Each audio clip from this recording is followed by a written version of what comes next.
Hello everyone, my name is Vikal Jain and today I am going to give you a Excel tip that can save you from the hacker. So what is this tip? I have received this file from my colleague and I want to tell you that this pop-up window is coming over here. It is saying security warning macro have been disabled. Please enable your content.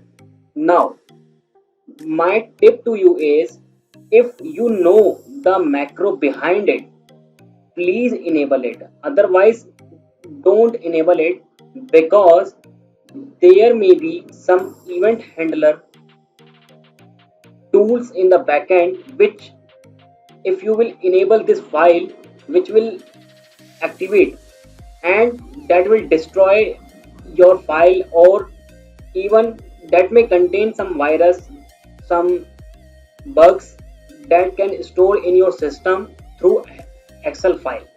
So if you know the logic behind the macro, then only enable it, otherwise don't enable it at all.